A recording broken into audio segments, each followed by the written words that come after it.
see everybody. Thanks for coming. It's a good win for our team. Stanford is playing very good basketball, so this is a tough game for us. They just beat Arizona, and they've been playing very well. So our players knew they had to come out with some energy. It's nice to be home here on our home court. We won 14 straight, so I think our guys, after getting down early in the game, really turned it around with their defense and started making shots, and we're pretty good when we make shots. You guys had the foam 3-point fingers all over the arena. Did you know something we didn't ahead of time, or? Well, we 13 to 25. With Stanford really sags in the lane, and they switch ball screens to their 5, and they just pack the paint. So we knew we had to have opportunity. We knew we'd have opportunities to shoot them, but we had to make the right pass at the right time, and we also had to make some. And last week, when you make one the entire game at Oregon State, it's nice to see some of those go in. Andy, can you talk about Reese's game, first game back? Yeah, Reese played great. Very good defender. He's really tough. Gets his hands on all the balls, a lot of deflections. And offensively, he made a couple big shots for us, and I thought for not playing for over 2 weeks, he was incredible. How did the makes at 3-point range kind of change the way Stanford defended and opened up the lane for Boogie to drive and get all those free throws? Yeah, Stanford's a tough team to score against, so they score 85 on him, you have to make some shots. And so Boogie made some really good plays. He got their foul line in the second half. I think they had 3 team fouls, like 4 minutes left in the game, but Boogie was, the 3 fouls were him driving to the basket. So it's important to have a good mix of just making the right basketball play, but attacking the basket and also kicking it out. And the way we shot it, I thought they started cheating out to our 3-point shooters and gave some driving lines there. Boogie with a career high in scoring and assists, like what is it about the way he's playing right now that's like putting him on, career numbers? Well, it's pretty impressive, 33 points and 7 assists in the same game. That means he made the right decision. He didn't have any assists until about 3 minutes left in the first half, and then he ended up three at halftime because he finally started getting in the gaps, just passing at the right time. So it was very, very impressive. Nice to have Josh back as well. Josh is such a good defender. He's such a good defender. He knows all the coverages. He talks early. He can block shots. He can stay in front of people. He can switch, and he's just a really good basketball player. It's nice to have him there. Vince is learning.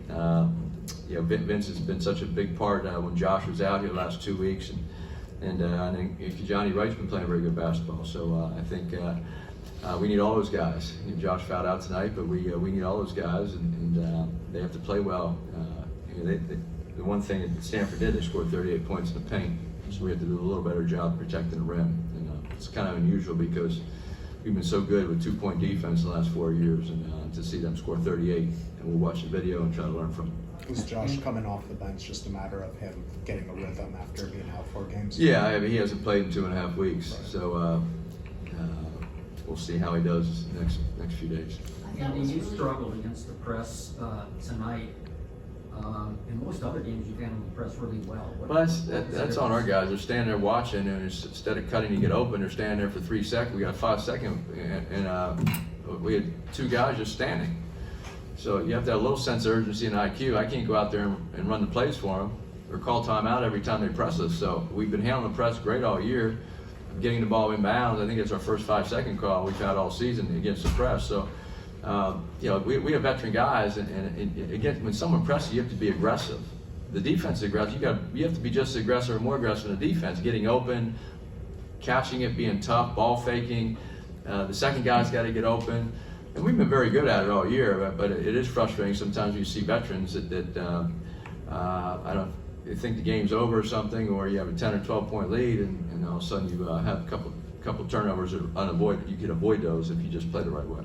Coach, going back to Boogie, like in the first half, like he was settling for threes a lot. And in the second half, he was, like you said, he's stacking the gaps, he's getting everybody involved. How do you address that? How do you get him going?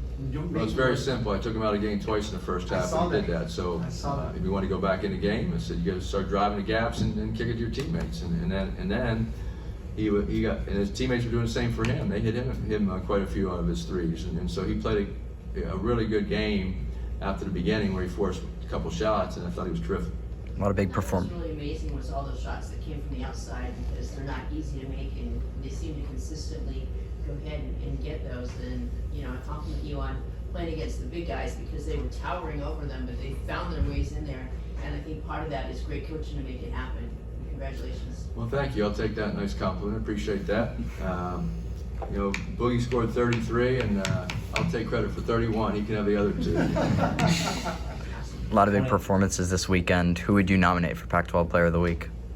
We played last game. Cal. Well, Drew had 30 last game, and Boogie had 30. And they both had 50-some points between them. So I would say they're probably co-player of the week if I was voting. But they're so valuable when they're playing well offensively and sharing the ball and not turning it over. You know, Drew had 7 more rebounds and 2 assists, no turnovers, and 2 steals. So when he has a no turnover game, puts up numbers like that means he's playing the right way.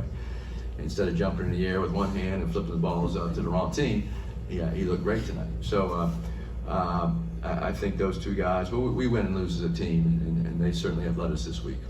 Andy, are you happy with the rebounding effort, or even on the boards against the very physical Stanford team? Yeah, they're big. They're big. When I was shaking their hands, I said, whoa, this team is big. It's hard to out-rebound Stanford because they're big at every position.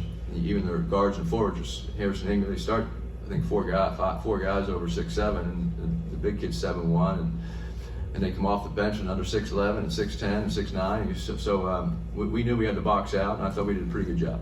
One more question. 25 threes in 2 games. Does it feel like the offense is really finding its stride at the right time? Yeah, I think a lot of that is aggressiveness. To someone has to start the dribble penetration. It's hard to just come down and run a play to get a 3 off because you're scouted. Teams can switch, but when you can't get a 3 off, is either in transition or in the half court. You have to some guys to put pressure on the defense. You either throw it to the post, and like we had Isaiah and Evan and Chavez and Chimezi and those guys, Onyeka, they could draw a double team or they'd have to sag in. So right now we don't have that as much. So our guards have to do a good job. We play 4 guards. They have to do a good job of dribble penetration and draw the defense in and kick it out at the right time. And that's how I think you get 25 threes up. And we were fortunate to make 13.